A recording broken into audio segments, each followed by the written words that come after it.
அன்புக்குரிய நேயர்களே, இன்றைய கேள்விக்கென்ன பதில் நிகழ்ச்சிக்கு உங்களை அன்போடு வரவேற்கின்றோம். யுக்ரைன்ல வெடித்திருக்கக்கூடிய ஒரு போர் என்பது, ரஷ்யா யுக்ரைன் மீது தொடுத்திருக்கக்கூடிய அந்த போர் என்பது, தமிழ்நாடு வரை அதனுடைய விளைவுகளை நம்ம பார்க்க முடிகிறது. நம்முடைய மாணவர்கள் எப்படி பாதிக்கப்படுகிறார்கள்? நம்முடைய நாடு இதனால எப்படி பாதிக்கப்படும்? அப்படிங்கிற பல நீண்டகால கேள்விகள் நமக்குள்ள எழுந்து கொண்டிருக்கிறது. நாளுக்கு நாள் அந்த போரினுடைய காட்சிகளை நம்ம பார்க்கும்போது, நிச்சயமாக நெஞ்சை பதற வைக்கக்கூடிய காட்சிகள் நிறைய நாம் பார்க்க முடிகிறது. இந்த போரை நாம் எப்படி புரிந்து கொள்வது? இது ஏன் நடந்திருக்கிறது? இதனால இந்தியாவுக்கான விளைவுகள், தமிழ்நாட்டுக்கான விளைவுகள் என்னவாக இருக்கும்? அப்படிங்கிற நிறைய கேள்விகளுக்கு தான் இன்றைய நிகழ்ச்சியில நாம் விடை காண முயற்சிக்க போகின்றோம். நம்மோடு இணையக்கூடிய விருந்தினர் இந்த துறையில மிகவும் புலமை பெற்றவர். ரஷ்யாவுக்கான இந்திய தூதராக 2014 முதல் 16 வரை ரஷ்யாவிலேயே இருந்தவர். அந்த நாட்டை பற்றிய கூடுதல் புரிதல் கொண்டவர். அதற்கு பிறகு இந்தியாவினுடைய தேசிய பாதுகாப்பு ஆலோசனை குழுவினுடைய தலைவராகவும் செயல்பட்டிருக்கிறார். முன்னாள் அம்பாசிடர் PS ராகவன் அவர்கள் நம்மோடு தற்போது இணைகின்றார். கேட்பதற்கு நிறைய இருக்கிறது, அவரிடம் கேட்கலாம். வணக்கம் சார். வணக்கம். Thank you so much sir. எங்களோட இந்த இன்டர்வியூல இணைந்ததுக்கு ரொம்ப நன்றி. நன்றி. Thanks for having me. Sir, இந்த யுக்ரைன் ரஷ்யா போரை பற்றி புரிந்துக்கிறதுக்காக தான் உங்கள்கிட்ட பேசலாம் அப்படின்னு. முதல்ல இந்த போர் ஏன் தொடங்குச்சு, ஏன் இந்த போர் இப்போது நடைபெறுகிறது அப்படிங்கிறத விளக்கி சொன்னீங்கன்னா அதுக்கு பிறகு நான் அடுத்த கொஸ்டின். ஓகே, பாருங்க, இந்த மாதிரி பிரச்சனைகள் எல்லாம் இது ஒரு இம்மீடியட் காஸ் இருக்கு, ரிமோட் காஸ் இருக்கு. ஸோ இப்ப இம்மீடியட் காரணம் எப்படின்னு நான் முதல்ல அதை டிஸ்கிரைப் பண்றேன். ஜூன் 2021ல US president Biden Russian president புதினோட மீட் பண்ணாங்க ஜெனீவால. இது பெரிய மேட்டர். ஏன்னா அதுக்கு முன்ன ரஷ்யா US பெரிய கோல்ட் வார், நிறைய கான்ஃபரன்டேஷன் அக்ராஸ் வேரியஸ் பிளேசஸ் எல்லாம் இருந்தது. அந்த American Russian interference in American elections எல்லாம் நம்ம கேட்டோமே. அதெல்லாம் அதை பத்தி நிறைய வந்தது. Ransomware, Russia cyber attacks இன் US, அதெல்லாம் ஆனப்புறம் இது பிரசிடென்ட் பைடன் சொன்னாரு, I want to talk to president Putin to establish a predictable and stable relationship with Russia. எதுக்காக? பேசிக்கலி இது ஒரு அமெரிக்கா சைட்ல இது ஒரு ஜியோ பொலிட்டிக்கல் ரீபேலன்சிங்னு சொல்லலாம். ஏன்னா America wanted to identify China தான் நம்ம பிரின்சிபல் அட்வர்சரி, நம்ம ஃபோக்கஸ் பண்ண வேண்டியது சைனா. ஸோ இந்த ரஷ்யாவோட இந்த வேரியஸ் கான்ஃபிளிக்ஸ் எல்லாம் எப்படியான ஒரு மோடஸ் விவெண்டின்னு சொல்லலாம், எப்படியான அது குவாய்டன் பண்ணி யூரோப்ல ஏசியால சண்டை எல்லாத்தையும் குவாய்டன் பண்ணி நம்ம we will be able to focus more strongly on Chinaங்கிற ஐடியா வருது. அவரே இதை பத்தி பேசியிருக்காரு பைடன். ஸோ எசென்ஷியலி அதனால்தான் அமெரிக்கா ஆப்கானிஸ்தான்ல இருந்து வெளியே போயிட்டாங்க. ஸோ ரஷ்யாவோட இந்த டாக்ஸ் ஆரம்பிச்சது அதுக்கப்புறம். அண்ட் பிரசிடென்ட் புதின் சைட்லயும் அது ரொம்ப நாளா ரஷ்யாவை ஐசோலேட் பண்ணி வச்சிருக்காங்க வெஸ்ட்ல. ஸோ ஒரு to get Russia back in to Europe, அது அவருக்கும் ரஷ்யாவுக்கும் they liked it. ஸோ இந்த டாக்ஸ் ஆரம்பிச்சது. இந்த டாக்ஸ்ல என்ன, 2 மேஜர் இஷ்யூஸ். அதான் இப்ப வரேன், இந்த யுக்ரைன் பத்தி வரேன். 2 மேஜர் இஷ்யூஸ். ஒன்னு என்னன்னா, நேட்டோ அப்படி அட்வான்ஸ் பண்ணி ரஷ்யா பார்டருக்கு வந்துருச்சு. Except for Ukraine and Georgia, the rest of NATO, the rest of former Soviet Union and Warsaw Pact countries எல்லாம் ரஷ்யா பார்டருக்கு வந்துருச்சு. And again, NATO military deployment, sophisticated deployment, missile shield. So Russia, what Putin said, sorry, we will do this modus vivendi and we will like this interaction. Ana, my security concerns, Russia's security concerns have to be respected and satisfied. So in a security concern, in the NATO deployments all along Russia's border, அதை பத்தி we must have some agreement so that on both sides இந்த missiles எல்லாம் கொஞ்சம் தூரம் போய் you have a certain, இப்ப நம்ம சைனாவோட பண்ணுமே 1993ல border of peace and tranquility, அந்த மாதிரி ஒரு peace and tranquility on the NATO Russia border பண்ணும். Second, Ukraine. You see, Ukraine ரஷ்யாவுக்கு ரொம்ப இம்பார்ட்டன்ட். பல விஷயம் அதுக்கு ரீசன்ஸ் அதுக்கு இருக்கு. பட் க்ளோஸ் கல்ச்சரல் ரிலேஷன், பாதி Ukraine population Russian speaking. But more importantly security. Ukraine Russia border வந்து ரொம்ப போரஸ் பார்டர், நம்ம இந்தியா நேபாள் பார்டர் மாதிரி. யாருன்னா போலாம். ஸோ ஹிஸ்டரியில எல்லா இன்வேஷன், ரஷ்யால வெஸ்ட்ல இருந்து இன்வேஷன் வந்தது எல்லாம் யுக்ரைன் த்ரூ தான் வந்திருக்கு. அது ஒண்ணு. ஸோ நேட்டோ யுக்ரைன்ல இருந்தா ரஷ்யாவுக்கு மேஜர் செக்யூரிட்டி கன்சர்ன். ரஷ்யா வந்து அமெரிக்காவோட ஒரு சுமூக உறவுக்கு தயாரா இருக்கு. ஆனா அதுக்கு சில கண்டிஷன்ஸா இவங்க இதெல்லாம் வைக்கிறாங்க. எங்களோட செக்யூரிட்டியை வந்து பாத்துக்கணும் அப்படின்னு சொல்லி அதுல தான் யுக்ரைன் ஒரு அங்கமா வருது. அப்சல்யூட்லி அதான். ஏன்னா யுக்ரைன்ல நேட்டோ வரக்கூடாது, யுக்ரைன்ல நேட்டோட மிலிட்டரி இன்ஸ்டலேஷன் இருக்கக்கூடாது. அந்த மாதிரி ஒரு கேரண்டி வேணும். இப்ப நீங்க வந்து யுக்ரைன் நேட்டோ ஜாயின் பண்ண மாட்டான்னு கேரண்டி கொடுக்க மாட்டீங்க. ஏன்னா அது நீங்க சொல்றீங்க ஃப்ரீடம் இது அதுன்னு. சோ வேற ஏதாவது வழி பாருங்க to make Ukraine security free from us. See, the half of Ukraine Russian speaking actually. Right. Eastern half of Ukraine. And அந்த புது கவர்மெண்ட் வரைச்சு அது ஒரு பைத்தியக்காரத்தனம் பண்ணாங்க. Basically they said that we will have Ukraine as the national language. Everybody will speak Ukrainian. Teaching of Russian will not take place. Russian language will not be promoted. இப்போ இருக்கிற ஜெலன்ஸ்கியோட கவர்மெண்டா sir இது? இப்போ current president Zelensky இப்பதான் வந்தாங்க. அதுக்கு முன்ன 2014ல அப்பவே சொல்ல ஆரம்பிச்சிட்டாங்க. கவர்மெண்ட் சாரி அப்பவே சொல்ல ஆரம்பிச்சிட்டாங்க யுக்ரைனியன் தான் பிரைமரி லாங்குவேஜ். இது இல்ல அப்போ 2014ல தான் 2014ல அவங்க வந்து EU ஜாயின் பண்ண போறோம், நேட்டோ ஜாயின் பண்ண போறோம், பிரைமரி லாங்குவேஜ் யுக்ரைனியன், ரஷ்யன் எல்லாம் செகண்டரி லாங்குவேஜா இருக்கும், ஸ்கூல்ல ரஷ்யன் கத்து கொடுக்க கூடாது அந்த மாதிரி எல்லாம் ஆரம்பிச்சாங்க. அப்போதான் ரஷ்யா வந்து நம்ம கிரைமியால இது பேஸுக்கு டேஞ்சர் வரும்னு சொல்லிட்டு அங்க ரெஃபரண்டம் ஆர்கனைஸ் பண்ணி கிரைமியாவை அனெக்ஸ் பண்ணிட்டாங்க. Okay. See, in any case, இத நம்ம புரிஞ்சுக்கிறதா இருந்தா, தமிழ்நாட்டுல இருக்கிற மக்கள் புரிஞ்சுக்கிறதா இருந்தா, ஸ்ரீலங்கால நடந்த தமிழ் வெர்சஸ் சின்ஹலா மாதிரி அதுல தமிழ்காரங்க வந்து இந்தியாவுக்கு மோர் க்ளோஸ் அந்த மாதிரியான ஒரு அனாலஜி எடுத்துக்கலாம். அந்த மாதிரி அனாலஜி வச்சுக்கலாம். ஆனா யுக்ரைன்ல என்னன்னா 50% ரஷ்யன் ஸ்பீக்கிங். பெரிய ப்ரொபோர்ஷன் ரொம்ப ஜாஸ்தி. ஸ்ரீலங்கால தமிழ் ப்ரொபோர்ஷன் குறைச்சல். ஓகே. இங்க யுக்ரைன்ல ரஷ்யன் ப்ரொபோர்ஷன் ஜாஸ்தி. அண்ட் ஏரியா கவர்ட் கூட ஜாஸ்தி. ஓகே. சோ அந்த யுக்ரைன்ல நாட்டோடைய படைகள் வந்து நின்னா தங்களுடைய நாட்டுக்கு பெரிய அச்சுறுத்தல் அப்படின்னு ரஷ்யா நினைக்குது. இப்போ இதுல சந்தேகம், இந்த நாட்டோங்கிறது அமெரிக்க படை அப்படிங்கிற மாதிரி ஒரு புரிதல் இருக்கா? இந்த நாட்டோங்கிறதுனாலே அமெரிக்கா தான் அப்படிங்கிற மாதிரி ஒரு அண்டர்ஸ்டாண்டிங் இருக்கா? What is NATO? ஆமா, what is NATO? See, NATO எப்போ ஆரம்பிச்சது? இது கோல்ட் வார் டைம்ல ரஷ்யா சோவியட் யூனியன் இருந்தது. சோவியட் யூனியனோட மிலிட்டரி அலையன்ஸ் ஒன்று வார்சா பேக்ட்னு இருந்தது. அதுக்கு against that US started NATO. NATO என்ன 14 யூரோப்பியன் கண்ட்ரிஸ் அந்த டைம்ல plus USA and Canada military alliance. அதனோட பர்பஸ் என்ன? This military alliance was to protect Europe against Soviet attack or against Soviet aggression. இப்ப கோல்ட் வார் end பண்ண உடனே Soviet union breakup ஆயிடுச்சு. Warsaw fact dissolve ஆயிடுச்சு. NATO dissolve ஆகல. NATO actually continued.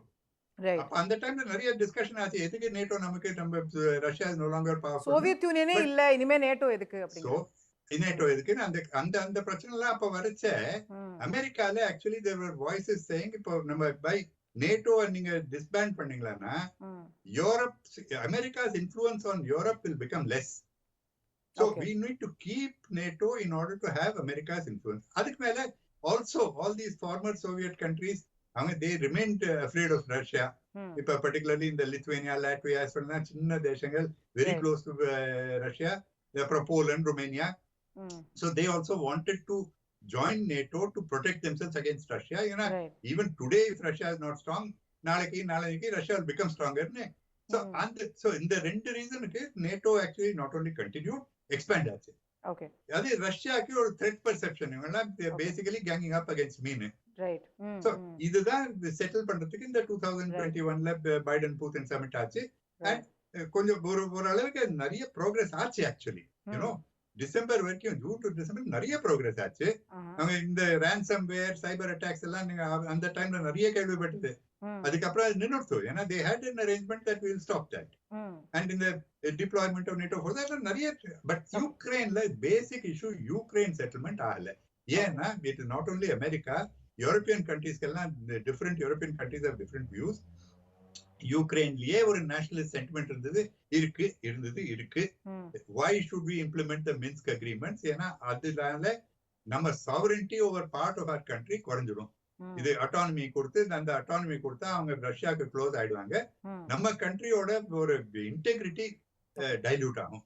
So இது அந்த சைட்ல Ukraine. So at one stage என்ன ஆச்சு, இப்போ Putin started pudding troops on the border. அப்பதான் நிறைய கான்ட்ரோவர்சி ஆச்சு.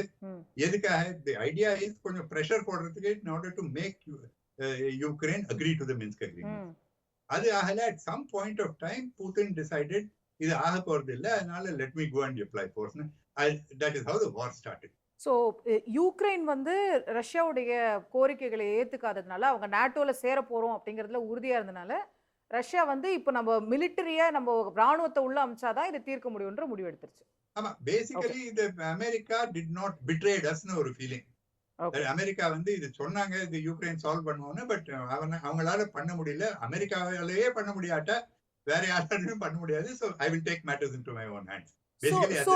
So in a way sir, சில பேர் சொல்வது போல this war is America's fault. இது வந்து இந்த போரே வந்து அமெரிக்காவினால தான் வந்தது அப்படிங்கிறது உண்மையா? See, அப்படி ஒன் சைடடா சொல்ல முடியாது. பேசிக்கலி இது சஸ்பிஷன். கோல்ட் வார் டைம்ல இருந்து இது ஒரு சஸ்பிஷன் வந்துட்டு இருக்கு. இப்ப அமெரிக்கா நேட்டோ எக்ஸ்பேண்ட் பண்ணாங்க, ரஷ்யா அது சஸ்பிஷன் அதை பத்தி. But at the same time European கண்ட்ரீஸ்ல கூட நான் சொன்னேன், இப்ப Baltic countries, Lithuania, Latvia, Estonia, Romania, Bulgaria, Poland, அவங்க எல்லாம் they feel the Russian threat. So அது ஒரு இருக்கு, ஒரு டென்ஷன் இருக்கு. But now if you talk about it, இந்த war, இந்த யுக்ரைன்ல இருக்கிற war is actually US Russia war. Okay. US and NATO against Russia. So ஒரு மாதிரி இப்ப சொல்றாங்களே, இப்ப basically US and NATO are fighting Russia to the last Ukrainian. Correct. Ukraine has become a pawn இதுல. அதுவும் கூட NATO யுக்ரைன்ல போக முடியாது. கரெக்ட். நான் அதுவும் கூட கேள்வியா கேட்கணும்னு நினைச்சேன் சார். இப்போ வந்து இது யுஎஸ் ரஷ்யாக்கு இடையில இருக்கிற ஒரு ப்ராக்ஸி வார் தான் உண்மையிலேயே. அதுல யுக்ரைன் மாட்டி அவங்க வந்து பாதிப்புகளை சந்திக்கிறது யுக்ரைனா இருக்குன்னு சொல்றீங்க. ஆனா அமெரிக்கா நேரடியாக நாங்க போர்ல குதிக்க மாட்டோம் அப்படின்னு தெளிவுபடுத்திருக்காங்க. நாங்க no boots on the ground அப்படின்னு பைடன் சொல்றாரு. அப்போ இது வந்து ஒரு வகையில வந்து யுக்ரைனை தூண்டி விட்டுட்டு அவங்கள பாதிப்பை சந்திக்க விட்டுட்டு அமெரிக்கா வேடிக்கை பார்க்குதுன்ற விமர்சனம் கரெக்டா? வேடிக்கை பார்த்துக்கிறது கொஞ்சம் ஜாஸ்தி, கொஞ்சம் எக்ஸ்ட்ரீம் ஸ்டேட்மெண்ட் அது. பட் இது கான்சிக்வன்ஸ், இது American policy, NATO policy and America ரஷ்யாவோட டென்ஷன், அதனோட அவுட்கம் இது யுக்ரைன். இது டெஃபினட்டா என்ன சொல்லலாம்னா, இது பெட்டரா ஹேண்டில் பண்ணிருந்தா இந்த வார் ஆயிருக்க கூடாது. இந்த ஹோல் யுக்ரைன் நேட்டோ இஷ்யூ பெட்டரா ஹேண்டில் பண்ணிருந்தா இந்த டென்ஷன் வந்திருக்காது, சால்வ் ஆயிருக்கும். அது டெஃபினட்டா சொல்லலாம். அதுவும் இப்போ அஃப்கோர்ஸ் நம்ம பார்க்கலாம், நம்ம ஏஷியால உட்காந்துருக்கோம். so far all these Europeans are telling us உங்க ஏஷியால செக்யூரிட்டி போறாது, உங்க ஏஷியால இன்னும் நீங்க எல்லாம் சண்டை போட்டு இருக்கீங்கன்னு. இப்போ ஹார்ட் ஆஃப் யூரோப்ல சண்டை ஆயிட்டு இருக்கு. அண்ட் அவங்க டிவி ஸ்கிரீன்ல இப்போ அமெரிக்கா ஈராக்க பாம்பு பண்ணாங்க, ஆப்கானிஸ்தான்ல இவ்வளவு பேரு வேரியஸ் பீப்புள் பண்ணாங்க. அதுக்கு அவ்வளவு ரியாக்ஷன் ஆகலையா யூரோப்ல? இது யூரோப்ல வரனா ரியாக்ஷன் இஸ் மச் மோர். இல்ல பட் ஏன் உலகத்தால எதுவுமே பண்ண முடியல? இப்போ ஒரு வாரத்துக்கு மேல ஒரு போர் நடந்துட்டு இருக்கு, மக்கள் இறந்துட்டு இருக்காங்க, ஐக்கிய நாடுகள் சபை ஒன்றும் பண்ண முடியல, எல்லா நாடுகளும் சேர்ந்து இந்த போரை நிறுத்த முடியல. அப்போ நம்ம எல்லாரும் ஹெல்ப்லெஸ்ஸா தான் இருக்கோமான்னு ஒரு பெரிய மாரல் क्वेश्चन எழுது. இது ஏன்னா இது ஜியோ பொலிட்டிக்கல் ஸ்ட்ரகிள். இது நிறுத்த முடியலன்னு இல்ல. இப்ப என்ன பண்ணிட்டு இருக்காங்க, இப்ப ஃபார் எக்ஸாம்பிள் இப்ப பூத்தின் உள்ள போனாரு, அவங்க ரஷ்யாவோட ஆப்ஜெக்டிவ்ஸ் என்ன?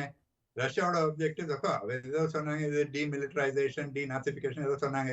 அதெல்லாம் சரி. பேசிக்கலி ரஷ்யாவோட ஆப்ஜெக்டிவ் என்ன? What I could not achieve by diplomacy I want to achieve by வார்ங்கிறது. ஸோ பேசிக்கலி அதே செக்யூரிட்டி கேரண்டிஸ் எனக்கு வேணும். பட் இப்போ வெஸ்ட் என்ன சொல்றாங்க, யூஎஸ் அண்ட் நேட்டோ சேஸ் இப்போ நீங்க அட்டாக் பண்ணுங்க, இப்போ நான் உங்களை பனிஷ் பண்ணுவோம். ஸோ இந்த சாங்ஷன் போட்டிருக்காங்க. இப்போ ரொம்ப ஹார்ஷ் சாங்ஷன். இந்த மாதிரி ஹார்ஷ் சாங்ஷன் இது நார்த் கொரியா, வெனிசுவேலா தவிர வேற ஒரு கண்ட்ரிக்கும் அப்ளை பண்ணல. ஸோ இது இந்த ஸ்ட்ராங் சாங்ஷன் வச்சு நான் I am going to make you come down to it knees, I am going to make you withdraw. So இது கரெக்ட் தான். See, Ukrainians are getting killed, but the US and NATO say that I will humiliate Russia. If that continues, then tragedy will continue. நிறுத்தத்துக்கு இப்ப என்ன பண்ணணும்? இப்ப இவங்க sanctions இது பண்ணிருக்காங்க, impose பண்ணிருக்காங்க. அந்த சாங்ஷன்ஸ் நம்மளுக்கு எல்லாம் கஷ்டமாகும். Because Russia is a major oil exporter, major gas exporter, major wheat exporter. இது நம்ம கமாடிட்டிஸ், நம்ம கமாடிட்டி பிரைசஸ் நம்ம பாக்குறோமே, இங்க நம்ம ஸ்டாக் மார்க்கெட்ல கமாடிட்டி பிரைஸ் பாருங்க, எல்லாம் எவ்வளவு ஏறி இருக்கு. ஆயில் அண்ட் கேஸ் தவிர அலுமினியம், காப்பர், நிக்கல், ஜிங்க் எல்லாம். சோ இது வந்து வெஸ்டுக்கும் ஹர்ட் பண்ணும். So at some point of time என்ன ஆகணும்னா, the west will also have to see how do we try to seek some kind of a negotiated settlement. Right. So ரெண்டு பேரும் ஒரு tiger சவாரி மாதிரி both are sitting on tigers and both do not know how to get off it. இல்ல but They ஆனா have to find.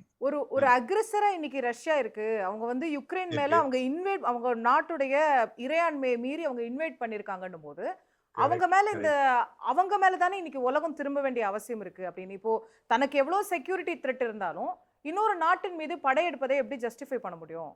அப்போ Ukraine வந்து நாட்டோல சேரணும்னா அது யுக்ரைனோட உரிமை தானே, நம்ம என்ன பண்ண முடியும் அப்படிங்கிற கேள்வி. இல்ல அது ஒரு ஆர்குமெண்ட் கரெக்ட் தான். See, in the violation of international law, correct தான், violation of international law. இது violation of Ukraine's territorial integrity, sovereignty, correct தான். அது absolutely correct. ஆனா அது ஒரு சைடுல நீங்க moral justification moral argument கொடுக்குறீங்க. இன்னொரு சைடுல geopolitics இருக்கு. Now historyல நம்ம பார்த்தோம்னா present big powers, old big powers, whenever any great power feels that its interests are threatened, they will violate international law. And you see, இப்போ அமெரிக்கா ஈராக் போனாங்க, அதேதானே, it violated territorial integrity. அவங்களுக்கு ஏதோ interest இருந்தது, they are a big power, they can do that to enforce their interests. So அந்த மாதிரி, I mean, லிபியால பாம்பு பண்ணாங்க, etc. etc. So ஒரு சைடுல you have the moral argument, you are absolutely right. It is a violation of international law, it's a violation of territorial integrity. The other side, realism. See, நிறைய violation of international law பண்றாங்க, இவங்க எல்லாம் பண்றாங்க. America பண்றாங்க, China பண்றாங்க. China south China சீல எல்லாத்தையும் islets எல்லாம் எடுத்து சாப்பிட்டாங்களே. ஆமா, யார் என்ன சொன்னாங்க அதுக்கு? சோ எந்த ஒரு நாடும் தனக்கு ஒரு பிரச்சனைன்னு வரும்போது இது செய்யறாங்க, இதுதான் யதார்த்தம்ன்றீங்க. அது நம்ம ரெகக்னைஸ் பண்ணணும். See, moral arguments எல்லாம் நம்ம கொடுக்கலாம், பட் இது ரெகக்னைஸ் பண்ணி இதுக்கு சொல்யூஷன் எடுத்தாதான். சோ அதை ஏன் அவங்க செய்யறாங்கன்னு அந்த பிரச்சனையை தீர்க்க முயற்சிக்கிறதா சரியான சொல்யூஷன் கிடைக்கும். அவ்வளவுதான். ஏன்னா இப்போ ஏன் இது எதுக்காக அமெரிக்கா ரஷ்யா அப்போஸ் பண்ண மாட்டேங்கிறான்? ஏன்னா ரெண்டும் நியூக்ளியர் பவர்ஸ், ரெண்டும் பவர்ஃபுல் நியூக்ளியர் பவர்ஸ். இப்போ அமெரிக்கா அங்க இறங்கினா, நேட்டோ அங்க யுக்ரைன்ல இறங்கினா வேர்ல்ட் வார் 3 ஆரம்பிச்சிடும். So you cannot do that. So பிராக்டிகலா பார்க்கணும்னா சரி, நீங்க அதுக்கான வாய்ப்பு இருக்கா சார்? ஒரு மூன்றாம் உலக போரா இது மாறதுக்கு வாய்ப்பு இருக்கா? சரி. So you see, the moment America and NATO put boots on the ground, அதனால boots on the ground போட மாட்டேங்கிறாங்க. In fact, boots on the ground விடுங்க, இப்போ no fly zone அங்க கேக்குறாங்களே, இது செலன்ஸ்கி யுக்ரைன் பிரசிடென்ட் கேக்குறாங்களே. பட் நேட்டோ அது பண்ண மாட்டாங்க. ஏன்னா அது பண்ணா டைரக்ட்லி ரஷ்யன் ஏர்ஃபோர்ஸோட ஆப்போசிஷன் இது கான்ஃப்ளிக்ட் ஆகிறதுக்கு சான்சஸ் இருக்கு. பட் ஒரு பாயிண்ட்ல அது நடக்குமா sir? We have to recognize. Will they be forced to do that at some point? See, they are saying very strongly, they are saying we will not do it. Okay. ஏன்னா அது பண்ணா there is the possibility of a direct confrontation will increase greatly. And you know, அது முடியாது. We can't afford it, they can't afford it, nobody can afford it. So practically இதுக்கு solution எடுக்கிறது தான் better rather than moral justificationலாம் அப்புறம் பண்ணிப்போம். But practically you have to find a solution. இப்போ Russian foreign minister ஒருத்தர் பேசுறாரு, தேர்ட் வேர்ல்ட் வார்ல வந்து nuclear weapons பயன்படுத்தப்படும், நாங்க வந்து புட்டின் வந்து நாங்க நியூக்ளியர் வெப்பன்ஸ் எல்லாம் தயாரா வச்சிருக்கோம் அப்படின்லாம் சொல்றாரு. அவர் அதை அணு ஆயுதங்களை பயன்படுத்திடுவாரோ அப்படிங்கிற ஒரு அச்சமும் உலகம் முழுக்க எழுந்திருக்கு. அவ்வளவு தூரம் போவாரா புட்டின்? இதெல்லாம் ப்ராபகேண்டா. இது வெஸ்ட் நிறைய ஏதோ சொல்லிட்டு இருக்காங்க, நாங்க அலர்ட்ல பண்றோம், நாங்க NATO, we are strengthening NATO on this border, we are doing this, we are doing that அப்படிலாம் சொல்றதுக்கு அவர் சொல்றாரு. Basically his point is that if NATO comes into the war, நாங்க நியூக்ளியர் டிட்டரன்ட் யூஸ் பண்ணுவோம். I mean, that is the meaning of that. And of course Lavrov சொல்றது is correct, that if it becomes a Russia US war, then it will become a nuclear war, then it will become a world war. அதுல ஒண்ணும் அது of course that's self evident. ஆனா அது வந்து Vladimir புட்டினை நம்பலாமா அப்படின்னு ஒரு பெரிய கேள்வி உலகம் முழுக்க எழுந்துட்டு இருக்கு. கேரி காஸ்பரோவ் வந்து அவங்க நாட்டோட Garry Kasparov, Russian chess grandmaster, அவர் சொல்றாரு புட்டின் இஸ் a dictator, அவர் ஒரு சர்வாதிகாரி, அவரை நம்பாதீங்க. நம்ம வந்து செச்சன்யா போதே நம்மலாம் கண்டிச்சிருக்கணும், கிரிமியா பண்ணும்போதே உலகமே சேர்ந்து அவர் ஏதாவது பண்ணிருக்கணும். இன்னைக்கு இன்னும் பாருங்க, அவர் வந்து அடுத்தடுத்த கட்டத்துக்கு போய்கிட்டே இருக்காரு. இப்பவும் நம்ம விட்டோம்னா, நம்ம வந்து புட்டினை எதிர்க்காம விட்டோம்னா, இல்லை நேரடியா அவரோட போர் செய்யாம விட்டோம்னா, இன்னும் அடுத்த கட்டம் வேற ஏதாவது நாட்டையும் கூட அவர் பாதிப்பாரு. Is that a right theory? அது ரொம்ப கஷ்டம். See, கேரி காஸ்பரோவ் ஆப்போசிஷன், ரொம்ப நாளா ஆப்போசிஷன்ல இருக்காரு. Now one point, see, there are 2 or 3 issues here. One வந்து Putin dictator-ஆ? See, Putin is an authoritarian leader. அதுக்கு ஒன்றும் ஆர்குமெண்டே கிடையாது. He is an authoritarian leader. In fact, he rules this country like the Tsar of Russia. ஒரு மன்னர் மாதிரி தான். There is no doubt about that. There is no doubt about that. ஆனா அவர் எலெக்டும் ஆயிருக்காரு. Let's not forget that 70% of the people of Russia voted for him and he is elected president. Now அவங்களோட இப்போ 22 வருஷமா Putin இருக்காரு. இப்போ 22 வருஷமா அந்த மாதிரி ஒரு வேர்ல்ட் காங்கரிங் ஹிட்லர் மாதிரி ஒரு ஆம்பிஷன் இருந்ததுன்னா இது வரைக்கும் நம்ம இது எவிடென்ட் ஆயிருக்கணும் இல்லையா? எதுக்காக இப்போதான் மேனிஃபெஸ்ட் ஆகுது, 21 வருஷத்துக்கு அப்புறம் மேனிஃபெஸ்ட் ஆகுது, அதுவும் யோசிக்கணும் நம்ம. அண்ட் ஸ்பெசிபிக்கலி எது வரைக்கும் பண்ணிருக்காங்க. இப்ப ரஷ்யன் அக்ரெஷன் பாத்தீங்களான்னா, ரஷ்யன் அக்ரெஷன் எங்க ஆயிருக்கு? ஜார்ஜியால ஆச்சு 2008. எதுக்காக ஆச்சு? ஏன்னா ஜார்ஜியா நேட்டோ ஜாயின் பண்ண போறேன்னாங்க. ரஷ்யன் அக்ரெஷன் இருக்கு அண்ட் இருந்திருக்கு. பட் எங்கெல்லாம் அக்ரெஷன் இருந்திருக்குன்னு பார்த்தா இந்த ஜார்ஜியால இருக்கு, இது நம்ம யுக்ரைன்ல இருக்கு, அண்ட் வேரியஸ் சைபர் அக்ரெஷன் இந்த சென்ட்ரல் இந்த பால்டிக் ரிபப்ளிக், லாட்வியா, லித்துவேனியா, எஸ்டோனியால இருந்திருக்கு. அதெல்லாம் ஒரு ரஷ்யன் செக்யூரிட்டி கன்சர்ன் கனெக்டட்னு சொல்லலாம். அகைன் நான் ஜஸ்டிஃபை பண்ணல. எங்கெல்லாம் ரஷ்யாவுடைய இறையாண்மை வந்து கேள்விக்குள்ளாகுது, இல்ல ரஷ்யாவுடைய பாதுகாப்பு அச்சுறுத்தல் வருதுன்னு நினைக்குதோ அங்க மட்டும்தான் ரஷ்யா இந்த மாதிரி எக்ஸ்ட்ரீமான விஷயங்களுக்கு போறாங்க. அது அதர் வே என்ன பாக்குறது, எப்படி பாக்குறதுன்னா, இந்த கோல்ட் வாருக்கு அப்புறம் ரஷ்யா யுஎஸ் நேட்டோ டயலாக் சரியா ஆகல. கொஞ்சம் கிரேட்டர் டயலாக் இருந்ததுன்னா, கிரேட்டர் கான்ஃபிடன்ஸ் பில்டிங் மெஷர்ஸ் இருந்ததுன்னா, அதெல்லாம் இருந்தா some of these things may not have taken place. So ரஷ்யாவுக்கும் நேட்டோவுக்குமான அந்த பேச்சுவார்த்தை, அந்த விஷயங்கள் வந்து இன்னும் சரியா இருந்திருக்கணும். ஒருவருக்கு ஒருவர் பேசியிருந்தா இது இந்த நிலைமைக்கே வந்திருக்காது அப்படிங்கிறது. அதான் நான் சொல்றது. ஆக்சுவலி கோல்ட் வாருக்கு அப்புறம் ஒரு யூரோப்பியன் செக்யூரிட்டி ஆர்டர்னு ஒன்னு கன்ஸ்ட்ரக்ட் பண்ணிருக்கணும். அது ஆகல. இப்போ எல்லாம் நம்ம பாக்குறது எல்லாம் அதனோட கான்சிக்வன்ஸ். கோல்ட் வாருக்கு அப்புறம் செக்யூரிட்டி ஆர்டர் சரியா எஸ்டாப்ளிஷ் ஆகல யூரோப்ல. இப்போ இது முடிஞ்ச அப்புறம் எப்படி முடியறதோ தெரியாது. எப்படி முடியறதோ eventually, unless Russia is integrated into a Europe security order, இந்த மாதிரி டென்ஷன் இருந்துட்டே இருக்கும். ஓகே, இப்போ இதுல இந்தியா எடுத்திருக்கக்கூடிய நிலைப்பாடு சரியானதா? நாங்க இந்த பக்கமும் இல்ல அந்த பக்கமும் இல்ல, நாங்க அப்ஸ்டெயின் பண்றோம், நடுநிலை வகிக்கிறோம்னு சொல்றாங்க. அது சரியானதா? இத பத்தி நிறைய கிரிட்டிசிசம் வந்திருக்கு. அதுக்கு I'll tell you one thing.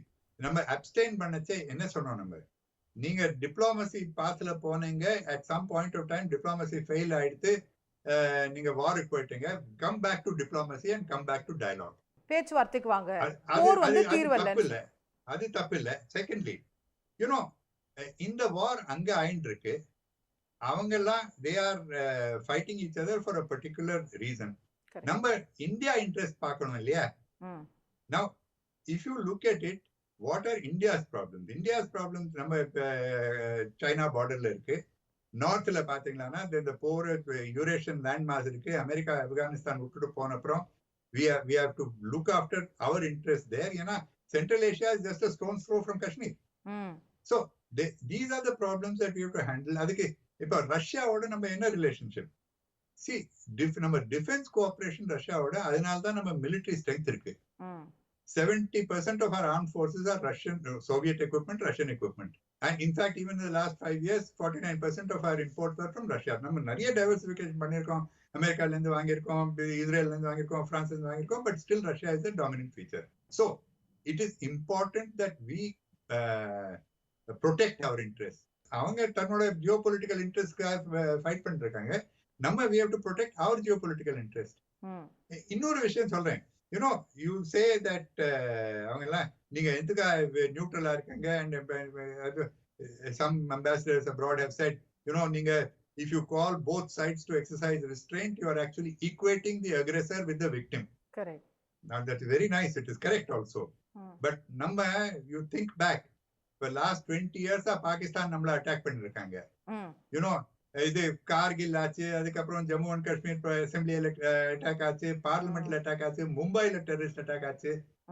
What did the Western powers say at that time? Routinely we call on both sides to exercise restraint. ரெண்டு பேரும் அமைதியா இருங்க, ரெண்டு பேரும் சண்டை போடாதீங்க, we call on each other. எதுக்காக சொன்னாங்க? Because Pakistan was important to them. ஏன்னா பாகிஸ்தான் அவங்களுக்கு ஆப்கான் வார் ஆன் டெரர்ல பாகிஸ்தான் வாஸ் யூஸ்ஃபுல். சோ அதனால அவங்களும் ஈக்குவேட் பண்ணாங்க the aggressor and the victim. And நாங்க அந்த டைம்ல நம்ம சொல்லிட்டு இருந்தோம், நீங்க எப்படி அக்ரெசர் அண்ட் விக்டிம் ஈக்குவேட் பண்ணலாம்னு. சோ அவங்க பண்ணா ஓகே, நம்ம பண்ணா ஓகே இல்லையா? ஏன்னா அவங்க தன்னோட ஜியோபொலிட்டிக்கல் இன்ட்ரெஸ்ட் அப்ப காப்பாத்திட்டு இருந்தாங்க. நம்ம ஜியோபொலிட்டிக்கல் இன்ட்ரெஸ்ட காப்பாத்திட்டு இருக்கோம். சோ இது மீடியால நிறைய சொல்றாங்க, பாலிட்டிஷியன் சொல்றாங்க, அதெல்லாம் சரி. But government to government strategic திங்கிங்ல பீப்புள் அண்டர்ஸ்டாண்ட் நம்ம எதுக்காக பண்றோம்னு. and that is important. இந்த போற சைனா எப்படி சார் அணுகுது? சைனா உடைய வியூல சில பேர் சொல்றாங்க ரஷ்யா இதை சக்சஸ்ஃபுல்லா செஞ்சுட்டாங்க அப்படின்னா சைனா அடுத்து வந்து அவங்களுக்கு தைரியம் வந்துடும், தைவான்ல இறங்கிடுவாங்க, சவுத் சைனா சீல இன்னும் அக்ரெசிவா இருப்பாங்க, ஏன் இந்தியாவோட பார்டர்ஸ்ல கூட அவங்க அக்ரெஷன் காட்டக்கூடும் அப்படின்னு. ஸோ சைனா எப்படி இந்த போரை பாக்குது? இல்ல இதுல இந்த ஆர்குமெண்ட் கொஞ்சம் சிம்பிளிஸ்டிக் ஆர்குமெண்ட், பட் இதுல வேரியஸ் சைட்ஸ் இருக்கு இதுல. யூ see இப்போ ரஷ்யா யுஎஸ் கான்ஃபரன்டேஷன் இன்னும் கண்டினியூ ஆச்சுன்னா என்ன ஆகும்? Basically US gets packed down in Europe and against Russia. China அதுக்கு இன்னும் தி யுஎஸ் சைனா கான்ஃபரன்டேஷன் கொஞ்சம் இன்டென்சிட்டி குறைஞ்சிடும். So China will get greater freedom to do what it wants to do in this region vis-a-vis India, etc. அது ஒண்ணு. But இப்போ Russia ஜெயிச்சுட்டாங்கிறது that situation actually does not arise like that. ஏன்னா Russia ஜெயிக்கிறதுனா என்ன? Basically it's not going to occupy Ukraine and start ruling Ukraine. அது பண்ண மாட்டாங்க, பண்ண முடியாது.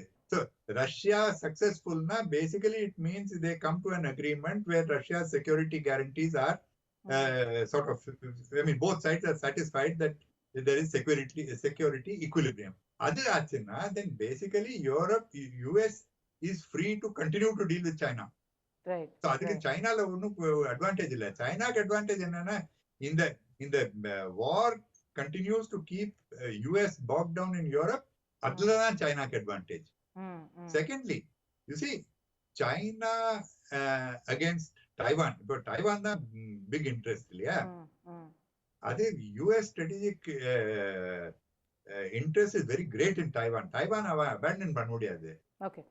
So இந்த argument that Russia success will benefit சைனாங்கிறது I don't think it's a good argument. But Russia's long drawn out war in Ukraine or long drawn out tension in Europe, அதுல China will benefit definitely. இதுல இன்னொரு angle sir, இப்போ western countries எல்லாம் America Europe எல்லாருமே Russia மேல நிறைய பொருளாதார தடைகள் விதிச்சிருக்காங்க, சாங்ஷன்ஸ். அப்போ ரஷ்யா வந்து இன்னமும் அது வந்து சைனா மேல இன்னும் டிபெண்டன்ட் ஆயிடுவாங்க. ஏன்னா சைனாலாம் அவங்க மேல சாங்ஷன்ஸ் இல்ல, பொருளாதார ரீதியா சைனா அவங்கள வந்து ஃபண்ட் பண்ணக்கூடும். அப்ப ரஷ்யாவும் சைனாவும் ரொம்ப நெருங்கும் போது இந்தியா அந்த ஈக்குவேஷன்ல எங்க இருக்கும் அப்படிங்கிறது அது இம்பார்ட்டன்ட் क्वेश्चन. அது ரஷ்யா அண்ட் சைனா ஆல்ரெடி, ஏன்னா இப்போ கொஞ்சம் வருஷமா இந்த டென்ஷன் ஆயிட்டு இருக்கு, ரஷ்யா வெஸ்ட் டென்ஷன். ரஷ்யாவை ஐசோலேட் பண்றதுக்கு நிறைய எஃபர்ட்ஸ் எல்லாம் ஆயிட்டே இருக்கு, இப்போ கொஞ்சம் வருஷமா இருக்குது. அதனால ரஷ்யா சைனா ஆல்ரெடி ரொம்ப க்ளோஸ் ஆயிட்டாங்க, ஆல்ரெடி ஒரு அலையன்ஸ் மாதிரி ஆயிட்டு இருக்கு. டென்ஷன் கண்டினியூ ஆச்சுன்னா அந்த அலையன்ஸ் இன்னும் ஸ்ட்ராங்கர் ஆதான் ஆகும். It is bad for us, it is bad for Europe, it is bad for US. So அதுக்காக கூட இப்போ இந்த சாங்ஷன்ஸ், அதர் திங் இஸ் இந்த சாங்ஷன்ஸ் இப்ப இம்போஸ் பண்ணிருக்காங்களே, it's a very harsh set of sanctions. இதுல not only Russia, Europe will also suffer. ஆமா. and அங்க இப்ப யூரோப் ஆல்ரெடி கோவிட்ல இருந்து ரெக்கவர் பண்ணிருக்கு, அவன் எக்கானமி எல்லாம் ஆல்ரெடி கொஞ்சம் ஷேக்கியா இருக்கு. and these sanctions will make it worse. inflation ஜாஸ்தி ஆகும், obviously fuel prices, commodity prices எல்லாம் அவங்களுக்கு கூட it will impact on them. அதனாலேயே it is possible that there will be pressure on US and NATO to reach agreement, right, so that some of the harsher sanctions can be withdrawn. So adu ஒரு actually it is so இந்த பொருளாதார தடைகள்னால அவங்களுக்கே நாளைக்கு பிரச்சனை வரும். So அத நீக்கி ஆகணும்ங்கற கட்டாயம் உங்களுக்கு வரும். அதனால சீக்கிரம் பேச்சுவார்த்தை போன்ற விஷயங்கள் வரும். ஏன்னா அவங்க டெமோக்ராட்டிக் சொசைட்டிஸ், நாளைக்கு அவங்க போய் எலெக்ஷனுக்கு போய் நிக்கணும். கரெக்ட். சோ பிரைசஸ் எல்லாம் ஏறிடுதுன்னா the people are suffering from high inflation, அவங்க எலெக்ஷன் ப்ராஸ்பெக்ட்ஸ் வர்ஸ் ஆயிடும். புதினுக்கு அந்த மாதிரிலாம் ஒண்ணும் கிடையாது, அடுத்த எலெக்ஷன் 2024 தான், நிறைய டைம் இருக்கு. இந்த ரஷ்யா சைனா ஆங்கிள் இன்னும் கொஞ்சம் எக்ஸ்ப்ளோர் பண்றதா இருந்தா, நாளைக்கு ஏன் சொல்றாங்கன்னா இப்போ ரஷ்யாவும் சைனாவும் ஏற்கனவே க்ளோஸ், இன்னும் அவங்க நெருக்கமாகிட்டே வராங்க. பாகிஸ்தான் வேற இந்த ஈக்குவேஷன்ல இருக்கு. இந்த போர் தொடங்குற நாளன்னைக்கு கோஇன்சிடென்டலி இம்ரான் கான் மாஸ்கோல இருக்காரு. சோ இதெல்லாம் நடக்குது. அப்போ பாகிஸ்தானும் அவங்களோட அந்த நெக்ஸஸ்ல இருக்கு. சோ இந்தியா பை டிஃபால்ட் நேட்டோவோடையோ அமெரிக்காவோடையோ நல்லுறவு மெயின்டைன் பண்ணாதான் நாளைக்கு இவங்களை கவுண்டர் பண்ண முடியும். So we have to be on the side of NATO அப்படின்றது. இல்ல அது சொல்றாங்க, but on the side of நேட்டோனா என்ன? இப்போ நீங்க Support பாருங்க Ukraine. யூக்ரைன்ல பாருங்க Vote against Russia யூக்ரைன்ல in பாருங்க United Nations. see Ukraine is on the side of NATO. How has it benefited? NATO member இல்லாட்டா NATO will not defend you.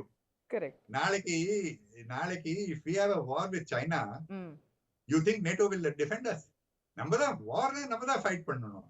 So you see, so coming back to that, you see, we should be on the side of NATO.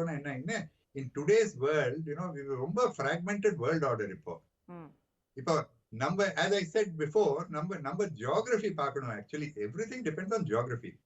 நம்ம geography இங்க இருக்கு. You have Indian Ocean on the ocean all around us. மேல ஒரு continental land mass இருக்கு. அங்க Russia and China உட்கார்ந்துருக்காங்க. Correct. America is very far away.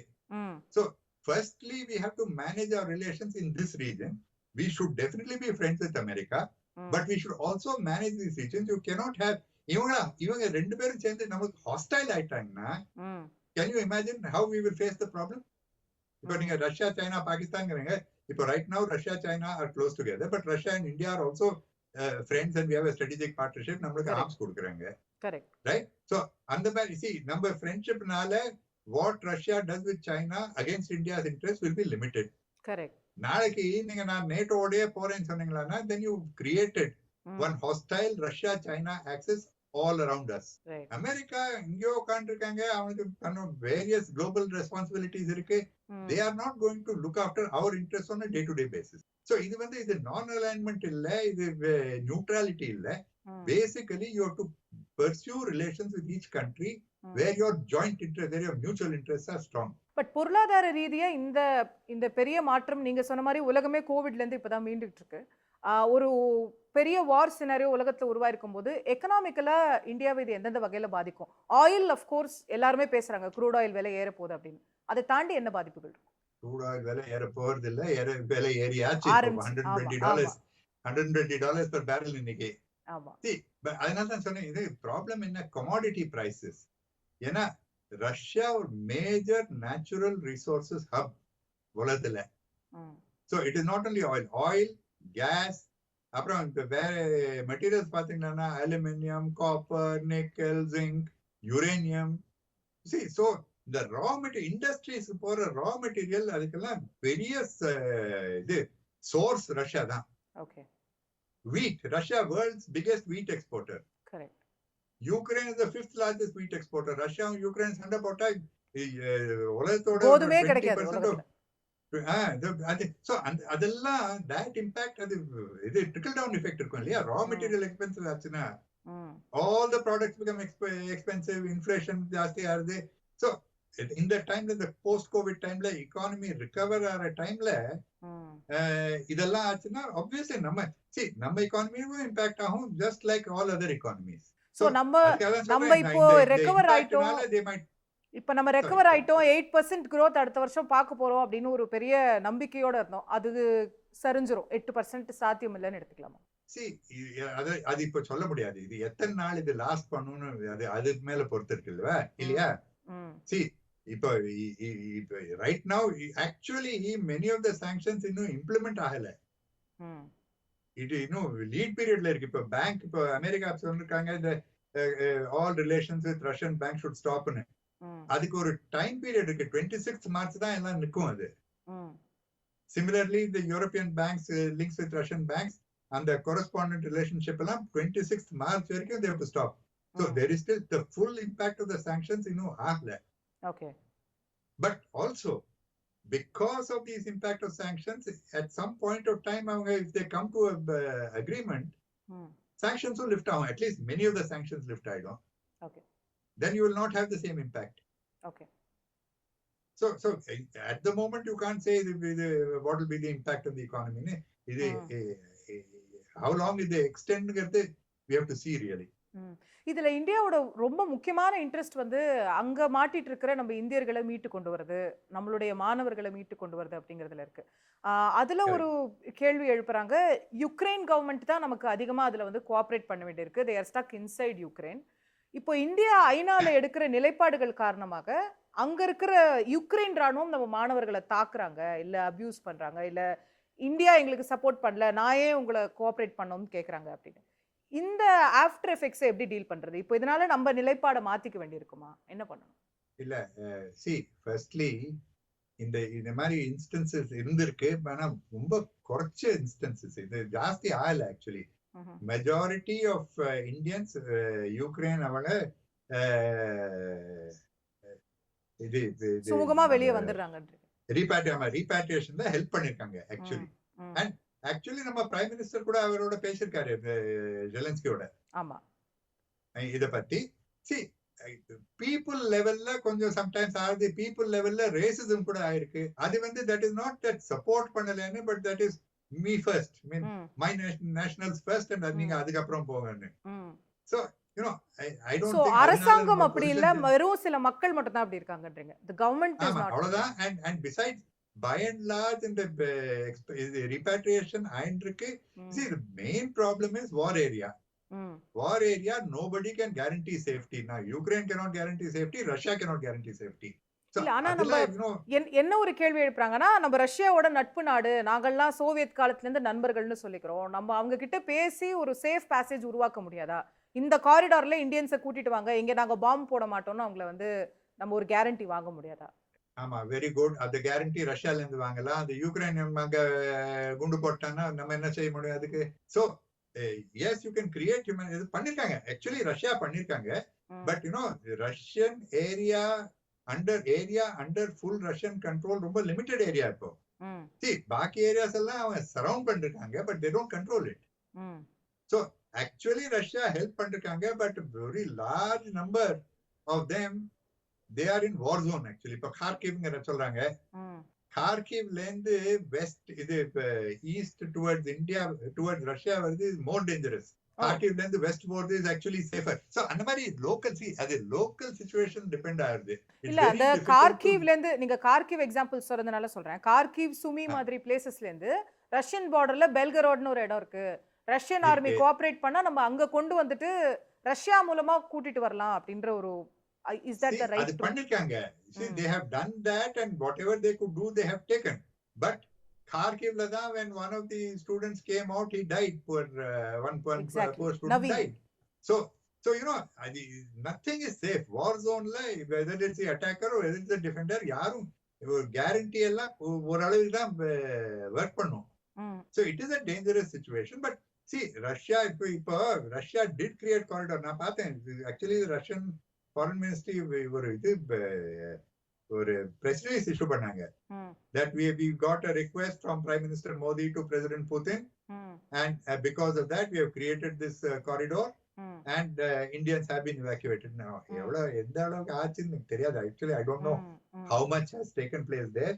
as I said, in the situation la ரொம்ப கஷ்டம். to get accurate information is very difficult. of course. Russia வந்து, this is again a theory, இது எந்த அளவுக்கு சாத்தியம்னு நீங்க தான் சொல்லணும். Russia is sharing information with India. 6 மணி நேரத்துக்கு நாங்க வந்து அட்டாக் பண்ண போறதில்ல, 6 மணி நேரம் கழிச்சு தான் சொன்னாங்க. அதனால தான் இந்தியா கேவ் அட்வைசரி சேயிங், உடனடியா இன்னைக்கு ஈவினிங் 6 o'clock குள்ள எல்லாரும் கார்கிவ்ல இருந்து போயிடுங்க, ஆல் இந்தியன் ஸ்டூடெண்ட்ஸ் வெளியே வந்துருங்க. அந்த மாதிரி ஷேரிங் ஆஃப் இன்ஃபர்மேஷன்லாம் நடக்குமா என்ன? அது ஆக்சுவலி அதான் இந்த காரிடோர் எஸ்டாப்லிஷ் பண்ணாங்க. பட் see அதுல என்னன்னா, அவன் இந்த பாயிண்ட்ல இருந்து இந்த பாயிண்ட் வரைக்கும் காரிடோர் இருக்கு, we'll keep it open and we will not shell ன்னு சொன்னாங்க. the problem is அவங்க எங்க இருக்காங்களோ அங்க இருந்து இந்த பாயிண்ட்க்கு வரதுக்கு there were difficulties. எக்ஸாக்ட்லி, அதுதான் நீங்க நடந்தாவது போங்க, ப்ளீஸ் கோ ஆன் ஃபுட்ன்னுலாம் கவர்மெண்ட் சொல்லுச்சு. பண்ணாங்க ஆக்சுவலி 12 கிலோமீட்டர் இது, 10-12 kilometre நடந்தாங்க. so you see the thing is that even an attacker can only help to a certain extent because he is not in full control of the situation. so அங்க உள்ள ஊருக்குள்ள போகல. அவங்க ஊருக்குள்ள போய் to take out a person they can't do beyond a point. they can do it to some point, depending on where they are. so அதெல்லாம் தான் அது இந்த வார் டைம்ல அதெல்லாம் தான் logistical problems. but பண்ணாங்க, they created the corridor, they from this point to that point பண்ணாங்க, and many Indians use that. But அப்படி ஒரு ஷேரிங் ஆஃப் இன்ஃபர்மேஷன் நடந்துக்க வாய்ப்பு இருக்கு. இந்த 6 hours இந்த ஏரியா நாங்க அட்டாக் பண்ண மாட்டோம், நீங்க காப்பாத்தி இந்த ஏரியால போயிட சொல்லுங்க உங்க ஸ்டூடண்ட்ஸ் அப்படின்னு சொல்றதுக்கு. ஆமா, அது ஆயிருக்கு, more than once ஆயிருக்கு. Okay, but what about the other student? அந்த பக்கம் இருக்கிற ஸ்டூடண்ட்ஸ்க்கு எல்லாம் other arrangement பண்ணனும் இல்லையா? see Kharkiv Sumi சரி, but what about the others? இது ரொம்ப ரொம்ப டிஃபிகல்ட் சிச்சுவேஷன் இது. நான் நிறைவா கேட்கணும்னு நினைக்கிறது ஒரு ஸ்லைட்லி மோர் ஹோப்ஃபுல்லான விஷயங்களை கேட்டலாம்னு நினைக்கிறேன். இந்த வார்ல இவ்வளவு பிரச்சனைகளுக்கு இடையில இதுல இந்தியாவுக்கு ஏதாவது ஆப்பர்ச்சுனிட்டி இருக்கா? இந்த வாரை பயன்படுத்தி நம்ம வேற ஏதாவது வகையில பொருளாதார ரீதியாவோ மற்ற வகையில இந்தியாவுடைய வளர்ச்சிக்கு ஏதாவது ஒரு வாய்ப்பு இது கொடுக்குறா? இந்த வார் நல்லபடியா கன்க்ளூட் ஆச்சுன்னா, வார்னா என்ன, இந்த செட்டில்மெண்ட் நல்லபடியா கன்க்ளூட் ஆச்சுன்னா அதனோட என்ன இம்பாக்ட் என்ன இருக்கும்? பேசிக்கலி இந்த ரஷ்யா நேட்டோ ஒரு ஏமிக்கபிள் செட்டில்மெண்ட்னு ஒண்ணு ஆச்சுன்னா the at least guaranteeing peace for another 10 years or so. If there is a settlement guaranteeing, when the Biden-Putin summit acha, we were very happy because it meant that Russia-US hostility will reduce. Adu reduce achina, nama India-Russia relations, India-US relations, India-Europe relations, ella oru parallel track la seriya proceed பண்ண முடியும். அப்படிதான் 2000 to 2010 அப்படிதான் ஆச்சு. அப்போ US Russia hostility அப்படி ஆகல. So ஒரு ஏமிக்கபிள் settlement ஆச்சுன்னா நம்ம இந்தியாவோட குளோபல் ஆம்பிஷன்ஸ், இந்தியாவோட குளோபல் பொசிஷனிங் ரொம்ப இம்ப்ரூவ் பண்ணிக்கலாம்.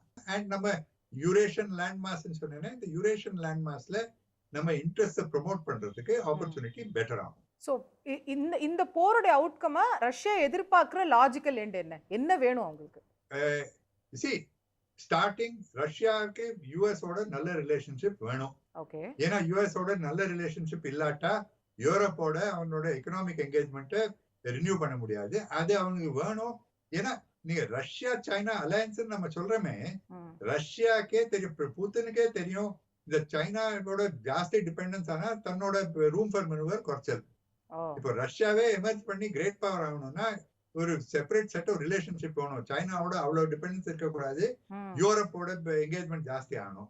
ஸோ இந்த வாரோட அவுட்கம் என்ன, செக்யூரிட்டி கேரண்டிஸ் எப்படியான அந்த பீஸ் இன் யூரோப் எஸ்டாப்ளிஷ் ஆகி Russia Europe and Russia US relationship ஒரு மாதிரி ஒரு நார்மலைசேஷன் ஆச்சுன்னா that is what Russia இல்ல அதுதான். சோ அதுக்கு what will Russia இப்போ ஒரு பேச்சுவார்த்தையில ரஷ்யா என்ன கேட்பாங்கன்னு கேக்குறேன். இப்போ அது யுக்ரைன் வந்து நியூட்ரலாவே இருக்கணும், நேட்டோல சேர மாட்டோம்னு உறுதிமொழி கொடுக்கணும்னு கேட்பாங்களா? see இந்த நியூட்ரலிட்டிங்கிறது யூரோப்ல புது கான்செப்ட் இல்ல. யூரோப்ல நியூட்ரலிட்டி கான்செப்ட் ரொம்ப நாளா, ரொம்ப வருஷமா, ரொம்ப டெக்கேட்ஸா இருக்கு. Finland different points of Finland இருக்கு, ஆஸ்திரியா இருக்கு, சுவிட்சர்லாந்து இருக்கு, அயர்லாந்து இருக்கு, எல்லாம் different kinds of neutrality. So அதெல்லாம் இது மாடல் இருக்கு. பொலிட்டிக்கல் வில் வேணும். So you know, so இந்த மாதிரி யுக்ரைனோட neutrality in some form or the other எப்படியாவது ஒரு டிப்ளமேட்டிக் லாங்குவேஜ்ல கவுச் பண்ணி முடிஞ்சதுன்னா, அண்ட் பாக்கி இந்த பீஸ் அண்ட் ட்ராங்குலிட்டின்னு சொன்னேன் நம்ம ஆன் என்டையர் ரஷ்யா நேட்டோ பவுண்டரியில கொஞ்சம் regulate the placement of weaponry, range of weaponry, the number of weaponry and military exercises பண்ணா ப்ரையர் நோட்டிபிகேஷன். நான் சொன்னேன் நம்ம இந்தியா சைனா பார்டர்ல பண்ணோம் 1993ல, ஒரு 20 வருஷமா at least it was successful of keeping peace and tranquility on the border, கொஞ்சம் notification of movement etcetera. So அந்த மாதிரி யூரோப்ல பண்ணா that will satisfy Russia, and that I think is an outcome that should be good for everybody. இது எப்போ sir? NATO, US, India, everybody. My final question is probably the most difficult. இது எப்போ நடக்கும் sir? எப்போ இந்த போர் முடியும்? See, நான் சொன்னேன் both sides are riding a tiger. ஏன்னா இந்த sanctions புலிவால புடிச்சிட்டாங்கன்னு சொல்லுவாங்க நம்ம ஊர்ல. அந்த புலில இருந்து எப்படி everything both sides have to decide.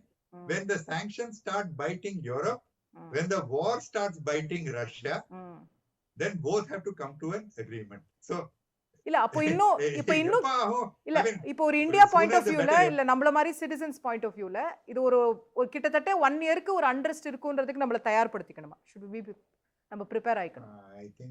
I think 1 year இது லாஸ்ட் பண்ண முடியாது. actually neither side has the stamina for 1 year. See 1 year னா இல்ல, I think in another month we should start moving towards something like a resolution. Okay, that if not earlier. If not earlier, it's possible earlier also. So ஒரு மாசம் இல்ல அதுக்கு முன்னாடியே இந்த போர் அப்போட முடிவு தொடங்கிடும் அப்படினு தான் பார்க்கணும். ஆமா, except that you know இந்த மாதிரி political predictions எல்லாம் one must be very careful about. Of course எதுவுமே நம்ம கையில இல்ல, but the ideal scenario would be ஒரு மாசத்துக்குள்ள இந்த விஷயங்கள் செட்டில் ஆகணும்னு நினைக்கிறேன். In some way settle ஆகணும். Correct. Thank you sir, thank you so much for your insights, inputs and உங்களோட டைம்க்கு ரொம்ப நன்றி. Thank you very much. Thank you.